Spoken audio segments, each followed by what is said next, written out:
Oui, bonjour. Alors, bienvenue donc à cette courte présentation des principaux outils utilisés dans la pratique de l'écoute imaginaire. Donc, j'ai été formé avec un guérisseur il y a peut-être plus de 25 ans maintenant, et il y a trois grands volets que j'ai cherché à développer dans mon approche afin de justement démystifier le plus possible les techniques utilisées par les guérisseurs, par les chamans. Le premier volet que nous allons découvrir tous ensemble, c'est le décodage intuitif.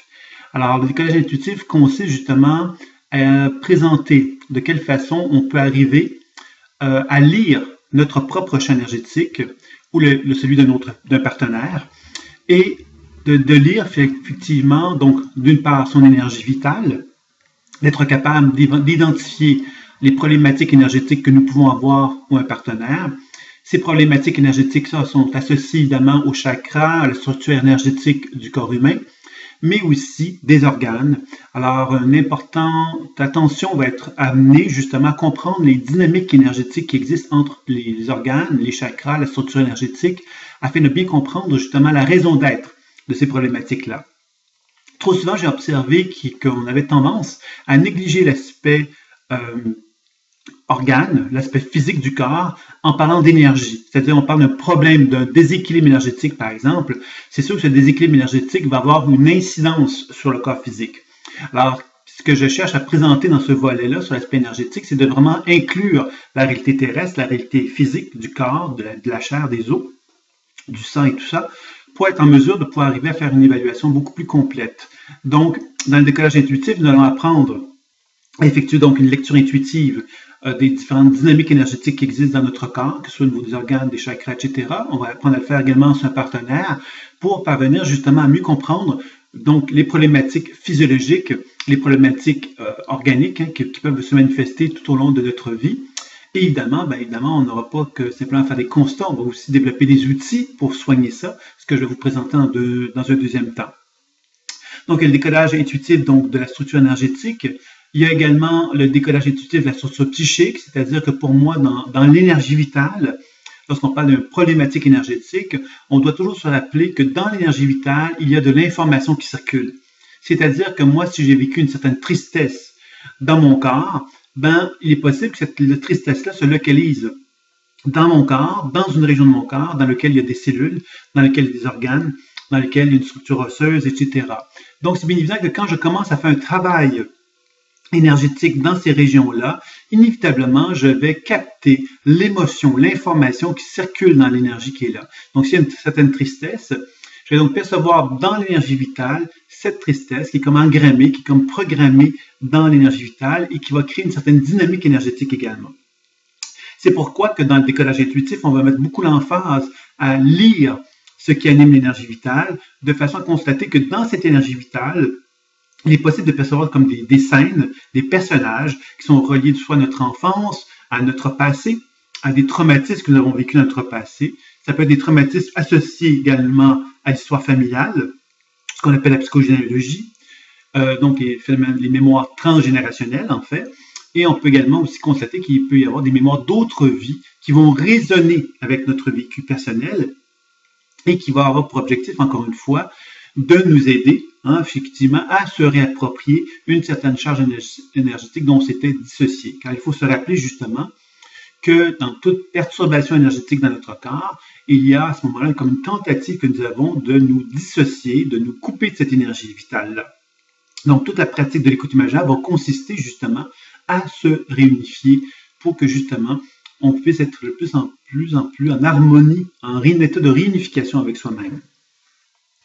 Dans le décollage intuitif, il va y avoir un troisième aspect qui va être regardé qui s'appelle le transpersonnel, qui est un aspect un peu plus inaccessible, pourrait-on dire, puisque c'est quelque chose qui est plus difficile de parler, puisque ça ne fait pas référence à ce que nous connaissons. C'est-à-dire que si je parle de mémoire d'autres vies, je fais référence à des mémoires d'autres vies, donc d'autres époques. Nous connaissons quand même ce que sont ces autres époques-là par notre connaissance. Alors que quand on touche le monde transpersonnel, le monde spirituel, c'est un univers qui est beaucoup moins accessible. On peut toujours parler d'anges, on peut parler de guides, on peut parler de maîtres spirituels, on peut parler de choses, de grands maîtres comme Bouddha, Jésus, etc. Mais il est beaucoup plus difficile d'en parler d'une façon expérimentale, c'est-à-dire de reconnaître justement qu'en tant qu'être humain qui développons une habileté dans cet univers spirituel-là, nous reconnaissons qu'il y a une forme de sagesse, une forme d'intelligence qui n'a pas de forme comme telle, qui n'a pas à être identifiable à ce qui a déjà été vécu dans le passé face à l'être humain, mais qui est vraiment en relation avec une forme de sagesse. Cette sagesse-là nous amène ailleurs, c'est-à-dire qu'elle nous amène vers un inconnu, c'est-à-dire qu'elle nous amène vers une découverte, effectivement, de ce qu'est notre vérité, notre essence fondamentale, la vérité universelle aussi, etc. Donc, à travers le processus transpersonnel, on arrive justement à se dégager de l'histoire humaine pour donc accéder à une forme de sagesse pure qui va nous permettre donc d'accéder à une information de plus en plus pure également. C'est un peu l'objectif. Alors, évidemment, la pratique de l'écoute imaginaire dans ce contexte-là, c'est donc d'apprendre à voyager dans le monde des perceptions imaginaires, hein, dans le monde des perceptions intuitives, pour ainsi justement progressivement élargir notre champ de conscience à un point tel que l'on soit capable de se syntoniser avec l'énergie de sagesse la plus haut possible. Ça, c'est vraiment l'objectif de la pratique de l'écoute imaginaire quand on le fait sur soi ou qu'on le fait sur un partenaire. C'est l'objectif qui va être visé. Le deuxième volet, le deuxième outil finalement qui va être utilisé dans la pratique de l'écoute imaginaire, c'est les techniques de déprogrammation qui sont des techniques qui ont pour objectif justement de libérer les mémoires. Donc, je vous disais tantôt que l'énergie était colorée par des informations mémorielles qui pouvaient donc créer des dynamiques énergétiques qui pouvaient empêcher donc la circulation énergétique de se faire adéquatement.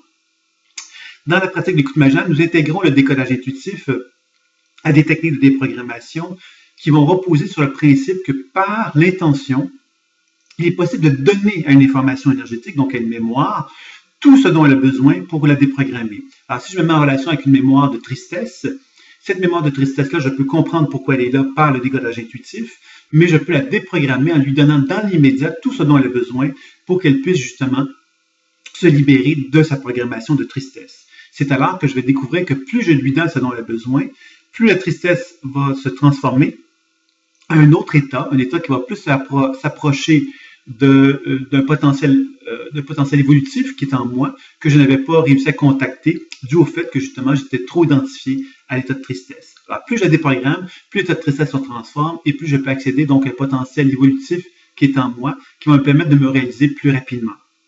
Alors, c'est un peu l'objectif donc de la déprogrammation, c'est se dégager de ces charges émotionnelles-là pour ainsi actualiser le potentiel évolutif et expansif que nous avons tous. Alors, c'est un travail qui va pouvoir se faire sur soi, tout comme vers un partenaire. C'est un peu l'enseignement de la pratique de l'écoute imaginaire. Le troisième élément important de la pratique d'écoute imaginaire, c'est d'intégrer tout cela avec des soins psycho-énergétiques, évidemment qui sont très très proches de ce qu'on reconnaît dans la pratique des guérisseurs, où on fait un transfert d'énergie par exemple. Le transfert d'énergie va se faire avec les mains. Bon, il y a plusieurs techniques qu'on va utiliser, plus celle-là, pour favoriser donc un soin énergétique sur soi ou vers un partenaire de la même façon. L'ensemble de ces exercices-là, de ces techniques-là de soins vont se combiner avec le décodage intuitif et la déprogrammation de la même façon pour favoriser un soin qui se fait en conscience. Une chose que j'avais observée lorsque j'avais suivi une formation avec Ron Young, le guérisseur, c'est que j'avais constaté que il était pour moi hyper important que si je soignais quelqu'un, je devais être conscient de comment mon partenaire recevait l'énergie. C'est-à-dire que si je faisais un soin à 10 personnes différentes devant moi, il est normal que ces 10 personnes-là vont recevoir l'énergie vitale d'une façon différente. Pourquoi? Parce qu'ils sont humains et parce qu'ils ont une programmation, ils ont des dynamiques, ils ont des résistances différentes, chacun d'eux. Si je commence à utiliser le décodage intuitif pour comprendre les résistances, donc les déprogrammer en leur donnant d'une façon très personnelle à chacun d'eux ce dont ils ont besoin, je personnalise le soin à un point que j'arrive justement à reconnaître que chaque être humain est distinct, ce qui est tout à fait logique et tout à fait normal. Donc, dans la pratique de l'écoute imaginaire, il m'apparaît très important donc de personnaliser le soin en étant donc capable de faire du décodage intuitif pour bien cerner l'aspect énergétique, psychique et transpersonnel de la dynamique d'une personne et ensuite, bien évidemment, de faire la déprogrammation et les soins adaptés pour que la personne puisse vraiment bénéficier d'une circulation énergétique la plus optimale. Le quatrième aspect dont je vais vous parler également aussi, ici, c'est concernant donc ce que j'appelle la rééducation de l'inconscient. Dans la pratique de l'écoute imaginaire, nous observons qu'à un moment donné, lorsqu'un partenaire reçoit donc de l'information intuitive, que nous le déprogrammons, que nous le soignons par des techniques énergétiques, notre partenaire va développer un mieux-être qui va l'amener progressivement à avoir envie de prendre sa vie en main. devenir de plus en plus autonome. C'est alors que nous allons lui proposer des techniques de rééducation. Il y a une technique qui s'appelle l'activation intuitive des ressources créatrices, qui est une technique qui encore là combine le décodage intuitif avec l'idée justement que lorsqu'on demande au corps de notre partenaire ou à notre propre corps, qu'on lui demande de nous montrer le chemin de la guérison, le corps est capable de nous le montrer. Alors, quand on est capable de faire du décodage intuitif adéquatement, d'une façon sûre, on est donc capable de se rendre réceptif à ce processus de guérison que l'inconscient, pourrait-on dire, ou les ressources créatrices de notre partenaire pourraient manifester. C'est alors que par les mots, par le pouvoir des mots, nous allons amplifier le processus de guérison en amenant notre partenaire à vivre une expérimentation très, très forte, très puissante, dans laquelle il va ressentir dans son corps les ressources créatrices se manifester progressivement à mesure que nous allons l'induire dans un état de transe, s'apparentant à l'hypnose, pour l'amener justement tout doucement à amplifier son processus de guérison. Alors cette démarche-là va être une démarche évidemment qui va favoriser donc un bien-être et qui va amener tout doucement évidemment notre partenaire à avoir envie de devenir de plus en plus autonome en développant des techniques intuitives, d'auto-guérison, etc. sur lui-même pour qu'il devienne de plus en plus autonome à un point tel qu'il puisse très bien faire sa propre démarche personnelle par lui-même après avoir été capable de rétablir le plus possible justement les perturbations qui avaient été présentes jusqu'alors. On va arriver donc tout doucement à lui proposer une autonomie qui va l'amener donc à se dire, mais voilà, tu peux pratiquer telle technique chez toi et à ce moment-là, tu n'as pas besoin de revenir me voir. Donc, la personne devient véritablement autonome. Donc, dans la pratique de l'écoute imaginaire, il y a donc le décodage intuitif qui nous permet donc de lire le champ énergétique, notre champ énergétique ou celui d'une autre personne, afin de bien identifier les problématiques énergétiques, psychiques et transpersonnelles qui peuvent exister. Nous allons ensuite faire des déprogrammations pour favoriser une transformation de la mémoire, permettant donc une meilleure circulation énergétique de se produire. Les techniques de soins, qui sont assez nombreuses, vont nous permettre donc à ce moment-là de rétablir en profondeur la circulation énergétique pour qu'effectivement on crée une nouvelle dynamique, et la technique de rééducation seront là pour donner encore plus de profondeur. On va donner du pouvoir à notre partenaire qui va pouvoir donc faire un travail encore plus en profondeur pour faire le changement qu'il souhaite manifester dans sa vie. Alors voilà, c'était une petite présentation pour vous montrer un petit peu qu'est-ce que c'était que les outils utilisés dans la pratique de l'écoute imaginaire. Donc, poursuivez votre recherche sur le site, votre découverte sur le site, et je vous dis à bientôt.